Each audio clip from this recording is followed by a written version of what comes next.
Good morning students, welcome back in e-learning videos on physics. In earlier lecture, we have seen the point how MCG is used as a ammeter, but in today's lecture, we are going to see conversion of MCG as a voltmeter. We know that voltmeter is a device which is used to measure the potential difference or which is used to measure the voltage, hence it is called as voltmeter.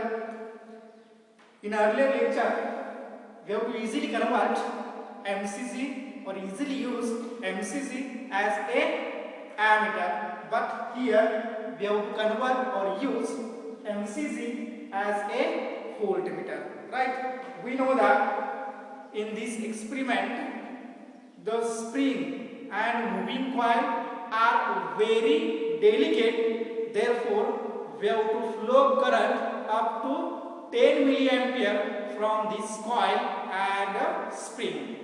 Above this we can't flow the current, therefore we have to flow current with taking a precautions, right? Today we have to see here how convert MCG as a voltmeter. Therefore, we know that to use MCG as a voltmeter, its resistance should be increased to a desired value.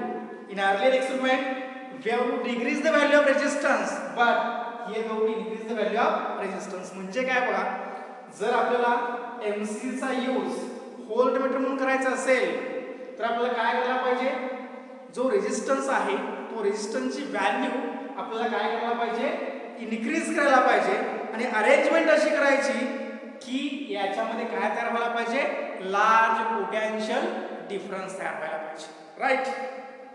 To convert MCG as a voltmeter, the resistance should be reduced to a desired value and arrangement made such that the potential difference, the measuring of potential difference is maximum, right? Simple concept. To use MCG as a voltmeter, its resistance should be increased to a desired value and an arrangement should be provided to measure the large potential difference.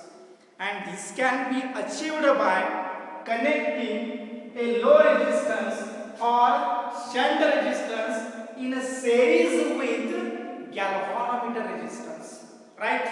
Suppose we want to convert MCG into voltmeter, we have to increase the value of resistance to a desired value and arrangement make such that we have to measure the large amount of potential difference, and this can be achieved by only when we have to connect the low resistance or shunt resistance in a series with galvanometer resistance, right? This is the simple concept. Initially we know that this is the setup of MCG, right? This is the galvanometer coil. G is called as galvanometer resistance.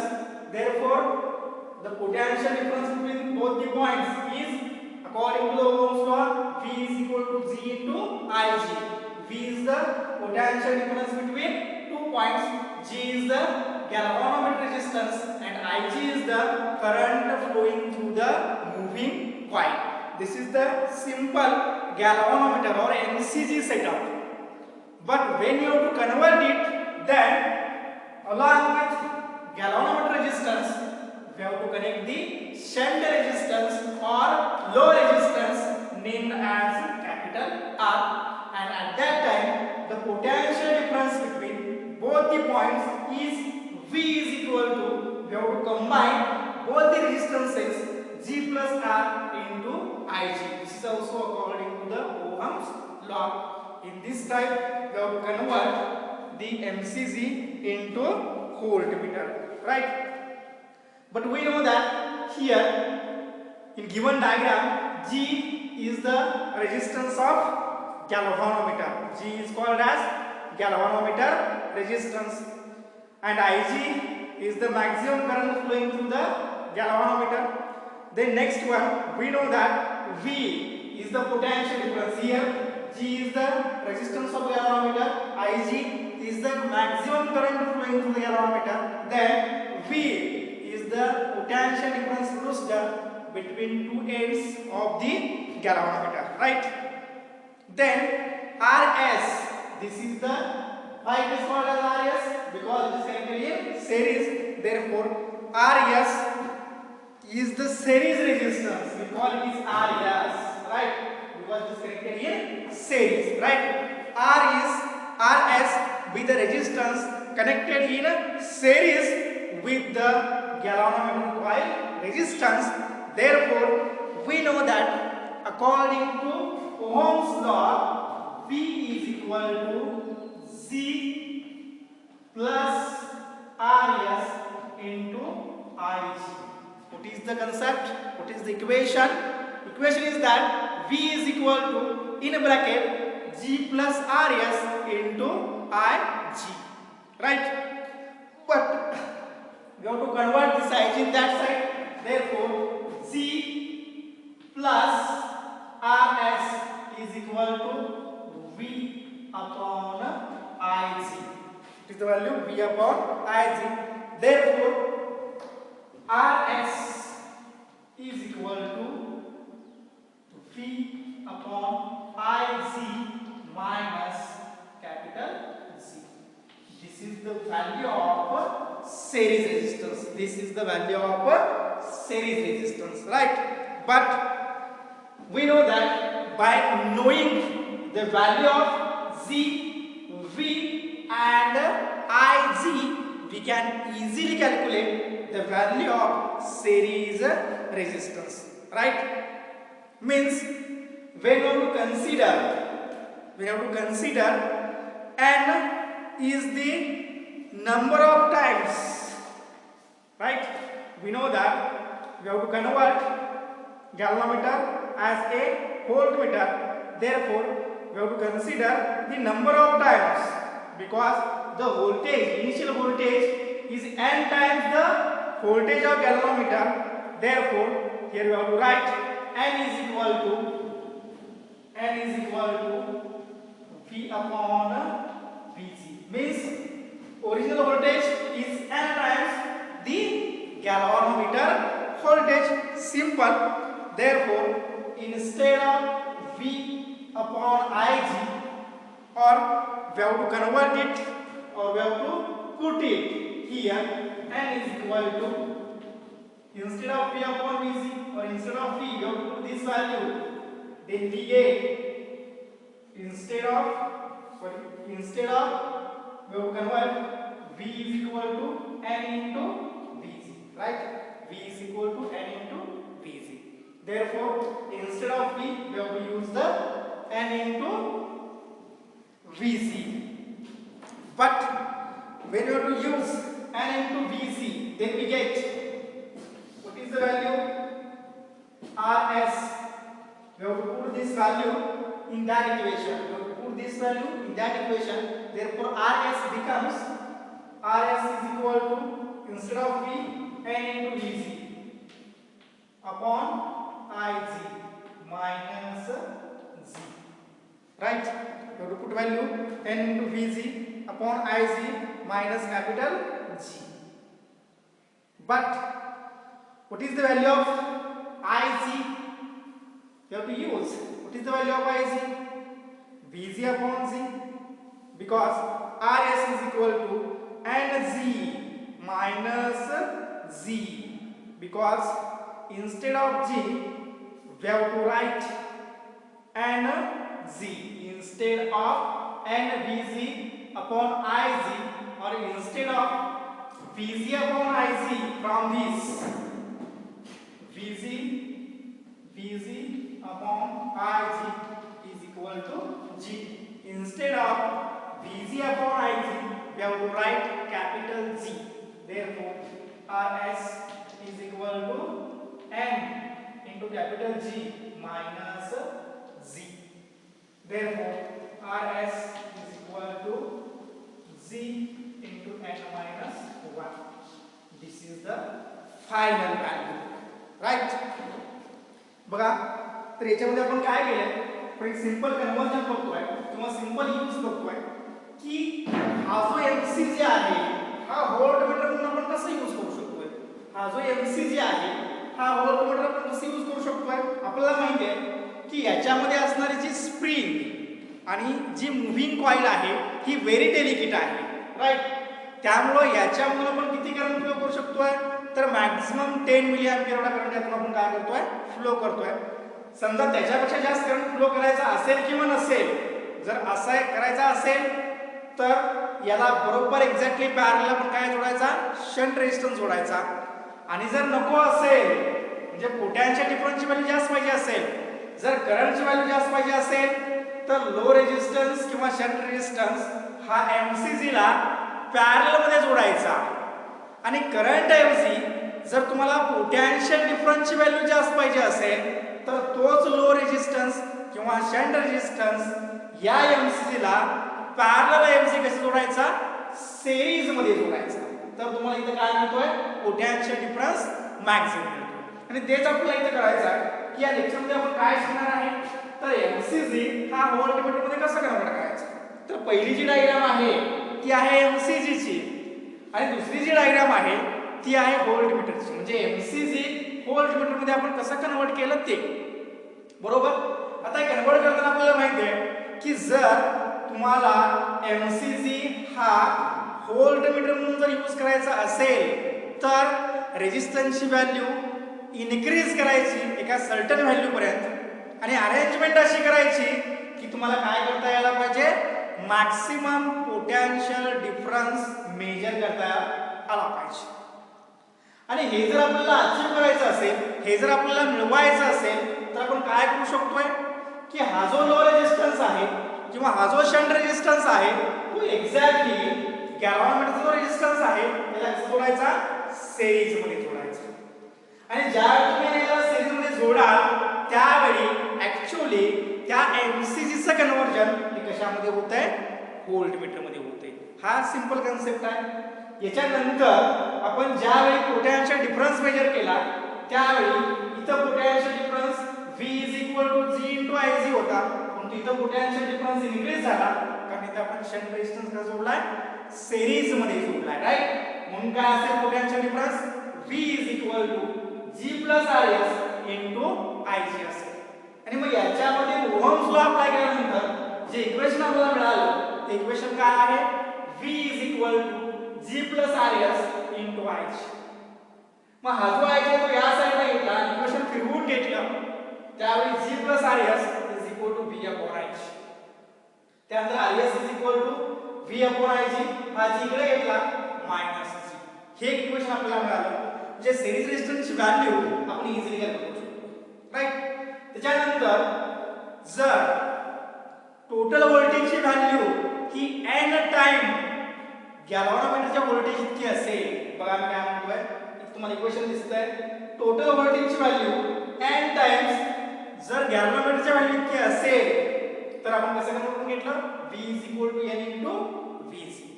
मग ही value आपण कोणत्या equation मध्ये put करायची आणि तेच आपण केलंय, RS is equal to N into Vc divided by Ig minus G. परंतु इथं काय केलं, आपण कन्वर्ट करून घेतलं, हे Ig इकडे घेतलं, हे Vg आहे, Vg upon Ig is equal to काय मिळालं आपल्याला, कॅपिटल G. मग इथं जे Vg upon Ig आहे त्याच्याबद्दल आपण काय लिहायचं, कॅपिटल G लिहायचं. त्या दोघांतून G कॉमन काढायचा आणि मग तुम्हाला फायनल व्हॅल्यू मिळते आलेली G in bracket n minus 1. या फॉर्म्युलांचा यूज करून तुम्ही इझिली काय करू शकताय की एमसीजीचं कन्वर्जन व्होल्टमीटर मध्ये करू शकताय. राईट. मग याच्यामध्ये जो लो रेझिस्टन्स यूज केला किंवा याच्यामध्ये जो शंट रेझिस्टन्स यूज केला तर याचा इथे यूज काय होतो किंवा याचं फंक्शन्स इथे काय आहे, तर काय फंक्शन्स आहे बघा, to increase the effective resistance of galvanometer. What is the function of this RS in that experiment? It is used to increase the effective resistance of a galvanometer. First function. Second function, it increase the range of voltmeter. Second function, it increase the range of voltmeter. And third function, it protect the galvanometer from the damage due to the large current. अशी तीन functions आहेत. म्हणजे या सर्किटमध्ये जर large current flow होत असेल तर सर्किट डॅमेज होऊ शकते आणि ते डॅमेज होण्यापासून रोखण्याचं काम कोण करत असेल तर हा शंट रेजिस्टन्स करतोय किंवा लो रेजिस्टन्स करतोय. बरोबर. तर याच्यामध्ये हा पॉइंट झाल्यानंतर आपल्याला अनेक बघायचं आहे की आपण व्होल्टमीटरही बघितलं आणि ॲमीटरही बघितलं तर दोघांच्या मध्ये फरक काय असेल. तर पहिल्यांदा आपण ॲमीटरचा बघू आणि लगेच काय करूया व्होल्टमीटरचं बघूया. तर यामधला पहिला फरक असं सांगतोय की ॲमीटरचा यूज आपण कशासाठी करतोय करंट मेजर करण्यासाठी करतोय. तर व्होल्टमीटरचा यूज आपण कशासाठी करतोय पोटेन्शियल डिफरन्स मेजर करण्यासाठी करतोय. बरोबर का. पहिला फरक आहे दोघांच्या मधला की ॲमीटरचा यूज हा करंट मेजर करण्यासाठी आणि पोटेन्शियल डिफरन्स व्होल्टमीटरचा यूज हा पोटेन्शियल डिफरन्स मेजर करण्यासाठी. राईट. दुसरं, जर तुम्हाला एमसीजी पासून व्होल्टमीटर किंवा ॲमीटर मिळत असेल समजा तर हे कुठे जोडतात तर याच्यामध्ये याचे कनेक्शन आहे ॲमीटर मध्ये हे सिरीज मध्ये जोडले जातात. जे लो रेजिस्टन्स जे आहेत हे ॲमीटर मध्ये कसे जोडले जातात पॅरलल जोडले जातात आणि व्होल्टमीटर मध्ये जोडले जातात सिरीज मध्ये जोडले जातात. राईट. आता यांचा जो इफेक्टिव्ह रेजिस्टन्स आहे जो इफेक्टिव्ह रेजिस्टन्स आहे ॲमीटरचा the effective resistance of ammeter is low and effective resistance of voltmeter is high असेल. Resistance of ideal ammeter is 0 and resistance of ideal voltmeter is infinite. Right. असे चार त्याचे फरक आहेत. कुठले कुठले परत एकदा ammeter is used to measure the current, voltmeter is used to measure the potential difference. Right. It is connected in parallel, means ammeter is connected in parallel, voltmeter is connected in series. Then it has low effective resistance, means ammeter has low effective resistance, voltmeter has high effective resistance. Right. Then resistance of ideal ammeter is 0 and resistance of ideal voltmeter is infinite. Right. तर हे या दोनमधला फरक होता. तर अशा प्रकारे हा जो सेकंड चॅप्टर आपण सॉल्व्ह केला होता त्याचं नाव होतं करंट इलेक्ट्रिसिटी. हा इथं संपलेला आहे. बरोबर. तर याच्या पुढं या चॅप्टरमध्ये 11 प्रॉब्लेम्स आहेत. यातले काही प्रॉब्लेम्स आपण सॉल्व्ह करणार आहे म्हणजे मी सॉल्व्ह करून देणार आहे आणि राहिलेले जे काही प्रॉब्लेम्स आहेत जे सिंपल आहेत अतिशय सिंपल प्रॉब्लेम्स आहेत ते काय करायचे आहेत तुम्ही सॉल्व्ह करायचे आहेत. बरोबर. तर यातले काही प्रॉब्लेम आपण काय करू आता घेतोय जे 1-2 प्रॉब्लेम आणि राहिले प्रॉब्लेम तुम्ही काय करायचे सॉल्व्ह करायचे. ओके. राईट. तर बघा प्रॉब्लेम सॉल्व्ह करताना आपण काय करतोय तर बुक मधला जो सिक्वेन्स आहे तो मी तुम्हाला इथे सांगणार आहे. तुम्ही प्रॉब्लेम नंतर लिहा किंवा कधीही लिहा. मी प्रॉब्लेम इथे रीड करतोय आणि त्याचं गिव्हन म्हणून तुम्हाला प्रॉब्लेम काय करून देतोय सॉल्व्ह करून देतोय. तर मी इथे प्रॉब्लेम लिहित बसणार नाही. तर प्रॉब्लेम तुम्ही घरी लिहायचे आहे. मी फक्त प्रॉब्लेमचा पुस्तकातला नंबर तुम्हाला काय करणार आहे सांगणार आहे. तर आपण जो पहिला प्रॉब्लेम बघणार आहे तो प्रॉब्लेम पुस्तकातला प्रॉब्लेम नंबर 20 आहे. काय बघा प्रॉब्लेम नंबर 20 जो तुमच्याकडे बुक आहे बोर्डाचं बुक आहे याच्यामधला करंट इलेक्ट्रिसिटी जो चॅप्टर आहे त्या चॅप्टर मधला 20 नंबरचा प्रॉब्लेम बघायचा. किती नंबरचा प्रॉब्लेम बघणार तुम्ही 20 नंबरचा. आणि हा प्रॉब्लेम काय आहे बघा. तर प्रॉब्लेम असा आहे a voltmeter has a resistance of 100 ohm. काय प्रॉब्लेम आहे a voltmeter has a resistance of 100 ohm. म्हणजे तुम्हाला काय दिलाय त्यांनी रेजिस्टन्स दिला. याचा आपण गिव्हन बघतोय. हा जो प्रॉब्लेम आहे प्रॉब्लेम नंबर 20 पुस्तकामधला त्याचा आपण काय बघतोय गिव्हन बघतोय. प्रॉब्लेम काय दिलाय बघा a voltmeter has a resistance of 100 ohm. तुम्हाला दिलाय resistance R. Resistance R is equal to काय दिलाय तुम्हाला 100 ओहम दिलाय. पुढे आपण प्रॉब्लेम बघतोय काय will be its reading what will be its reading when it is connected across a cell of EMF 2 volt. तुम्हाला काय दिलाय EMF दिलाय. त्याला आपण इंडिकेट करतो दाखवते in, right. Capital E is equal to काय दिलं तुम्हाला 2 व्होल्ट. काय दिलं आपल्याला ईएमएफ. आणि त्याच्यानंतर इंटरनल रेजिस्टन्स दिला आपल्याला. Having internal resistance 20 ohm. काय दिलाय इंटरनल रेजिस्टन्स 20 ओहम, राईट. म्हणजे इंटरनल रेजिस्टन्स आपण दाखवतोय स्मॉल आर न, right. Small r is equal to 20 ohm. असं जर असेल तर पोटॅन्शियल डिफरन्सची व्हॅल्यू काय असेल हे त्यांनी तुम्हाला विचारले. प्रॉब्लेम करता वाचतो बघा. A voltmeter has a resistance of 100 ohm. What will be its reading when it is connected across a cell of EMF 2 volt and internal resistance 20 ohm, right. हा प्रॉब्लेम नंबर 20 आहे तुमच्या पुस्तकामधला. तो आपण आता काय करतोय सॉल्व करतोय, राईट. हे सॉल्व करताना आपल्याला दोन फॉर्म्युलाचा यूज करायचा आहे. तर याच्यामध्ये मेनली आपण यूज करणार आहे ओहम्स लॉचा, बरोबर का. ओहम्स लॉचा यूज करताना V is equal to IR आणि V इज इक्वल टू किंवा V ला आपण रिप्लेस करू शकतो E न. काही ठिकाणी पोटॅन्शियल डिफरन्स हाच EMF म्हणून यूज करतात, बरोबर का. काही ठिकाणी पोटॅन्शियल डिफरन्स हाच EMF म्हणून यूज करतात. तोच आपण इथे यूज करणार आहे. तर आपल्याकडे सगळं आहे, आपण फक्त यूज करायचं आहे. दोन फॉर्म्युले आपण यूज करणार आहे टू फाइंड. काय फाइंड करायचं आहे V is equal to question mark. यासाठी फॉर्म्युले असणार आहे. फॉर्म्युले काय आहे एक असणार आहे V is equal to I into R. हा फर्स्ट फॉर्म्युला. आणि सेकंड फॉर्म्युला आपण यूज करतोय करंट काढण्यासाठी I is equal to E divided by R plus R. हा जो R आहे तो एक्सटर्नल रेजिस्टन्स, हा जो R आहे तो इंटरनल रेजिस्टन्स. मग आपल्याला काय काय आहे कॅपिटल R आहे, कॅपिटल E आहे, स्मॉल r आहे. म्हणजे कॅपिटल E आहे, कॅपिटल R आहे, स्मॉल r आहे. त्यावर आपण I वापरू शकतो, राईट. म्हणजे I ची व्हॅल्यू तर पुट करायची. R ची व्हॅल्यू तुमच्याकडे आहे, तुम्ही आन्सर काय करू शकता इझिली काढू शकता, राईट. देयरफॉर सोल्युशन मध्ये बघा. सोल्युशन मध्ये काय असेल तर V is equal to IR. V is equal to IR.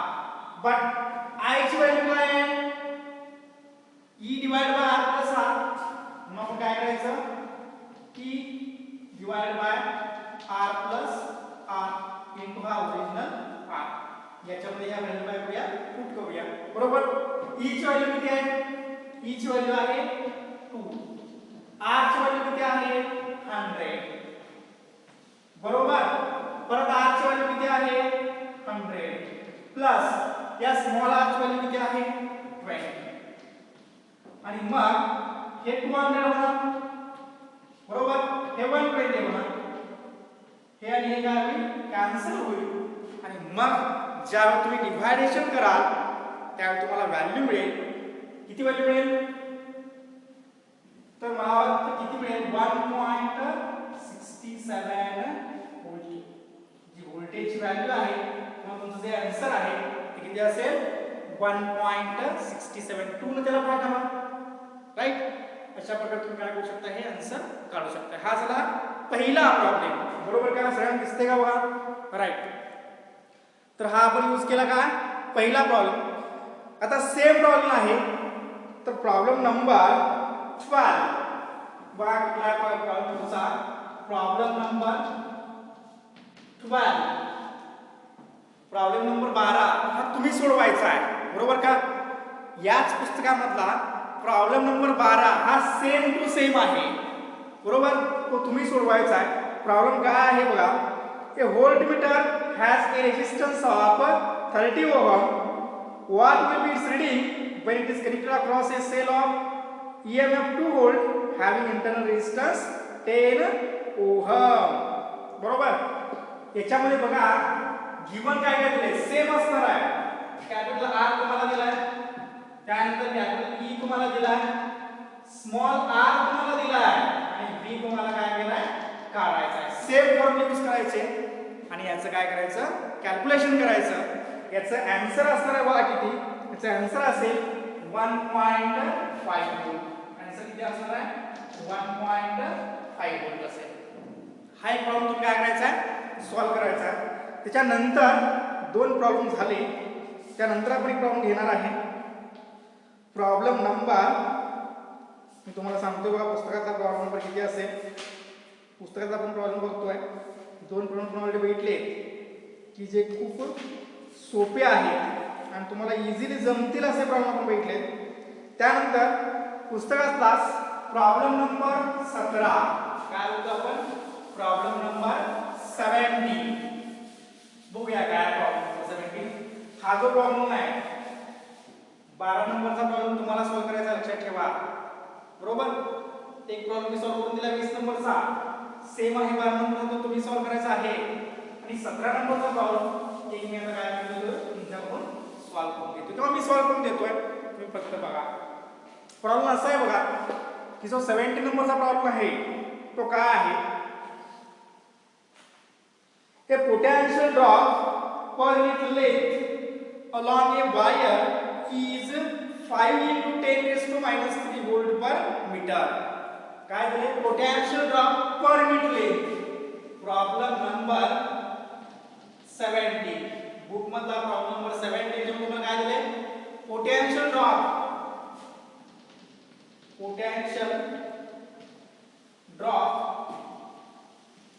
per unit length दिले, per unit length याला आपण इंडिकेट करतोय k न. तुम्हाला किती दिले बघा, potential drop per unit length ची व्हॅल्यू दिली तुम्हाला 5 into 10 raised to minus 3, 5 into 10 raised to minus 3 volt per meter. Right. दुसरं तरी दिलंय, if the EMF of a cell balances against length of 216 centimeter, 216 centimeter means length, balancing length तुम्हाला दिली small l is equal to 216 centimetre. परंतु आपल्याला centimetre मध्ये नको आहे, आपल्याला कशामध्ये पाहिजे आहे, हे मीटर मध्ये पाहिजे आहे. तर किती होईल सांगा, 216 into 10 raised to minus 2 metre, 10 raised to minus 2 याला मल्टिप्लाय करायचं किंवा 216 ला 100 ने डिवाइड करायचं. हे झालं मीटर मध्ये. आणि त्यांनी असं विचारलंय, find the EMF of the cell. काय सांगितलंय, EMF of the cell find out करायचं सांगितलंय. E is equal to question mark. आता सिंपल आहे, त्याचा जो फॉर्म्युला आहे तो फॉर्म्युला अतिशय सिंपल आहे. E is equal to, we know that E is equal to K into L, right? E ची व्हॅल्यू किती आहे बघा, सॉरी K ची value 5 into 10 raised to minus 3. L ची व्हॅल्यू किती आहे, 216 into 10 raised to minus 2. मी यांचं मल्टिप्लिकेशन केलं तर आपल्याला किती आन्सर मिळेल सांगा. याचा आन्सर मिळेल आपल्याला, म्हणजे पॉइंट वगैरे कन्वर्ट करून किती मिळेल, तर 1685 आणि 200 गुणिले 5 1000 म्हणजे 1080 into 10 raised to minus 5. पण युनिट काय असेल, याचं व्होल्ट पर मीटर आहे आणि याचं काय आहे, मीटर. मग मीटर स्क्वेअर होईल, व्होल्ट पर मीटर स्क्वेअर. हे तुमचा आन्सर असेल. किंवा हे जर पॉइंट ने कन्वर्ट केले तर तुम्हाला कसं मिळेल, 0.01080 व्होल्ट पर मीटर स्क्वेअर. हे तुमचं काय असणार आहे, फायनल आन्सर असणार आहे त्याचं. बरोबर, म्हणजे एवढं सिंपल हे आहे. त्याच्यानंतर आपण एक प्रॉब्लेम घेतोय, अतिशय सोपे प्रॉब्लेम आहे. हा प्रॉब्लेम बघा आपण एकदा. तुम्हाला काय दिले याच्यामध्ये, potential drop per unit length दिली, त्यानंतर स्मॉल एल ची जी बॅलन्सिंग लेंथ म्हणतोय आपण त्याची व्हॅल्यू आपल्याला दिलेली आहे. त्याच्यानंतर ई काढायला सांगितलं आहे, त्याला म्हणजे आपण EMF, तर तो आपल्याला काढावा लागेल. बरोबर का, बरोबर. तर तो आपण काढलेला आहे फॉर्म्युला यूज करून. त्याच्यामध्ये अनेक प्रॉब्लेम आपण घेतो आहे. प्रॉब्लेम नंबर 15 कुठला घेतोय, प्रॉब्लेम नंबर 15. हे बघा अतिशय सिंपल आहे, झालेलं बघा. हे तुम्ही लिहून काढू शकता लेक्चर मध्ये या प्रकारे. राईट, 3 प्रॉब्लेम भेटलेले आहेत, म्हणजे एक मी सोडवला, दुसरा तुम्हाला दिला, तिसरा बी सोडून दिलाय. तर चौथा एक प्रॉब्लेम तुम्हाला मी देणार आहे, जो तुम्ही काय करायचा आहे, सॉल्व्ह करायचा आहे. बरोबर का? बरोबर. प्रॉब्लेम नंबर 50 पुढचा घेतला आहे. Problem number 50.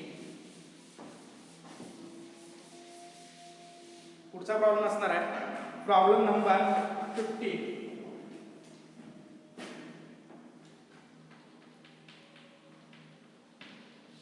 बुक मधला प्रॉब्लेम नंबर 50. राइट. प्रॉब्लेम काय बघा, when two cells of EMFs E1 and E2 are connected in series, so they are assist with each other. म्हणजे दोन EMF भेटले आपण, एक आहे E1 आणि दुसरा आहे E2, आणि हे एकमेकांना काय करतात, असिस्ट करतात. म्हणजे काय, यांचं कॉम्बिनेशन होतं E1 प्लस E2. राइट.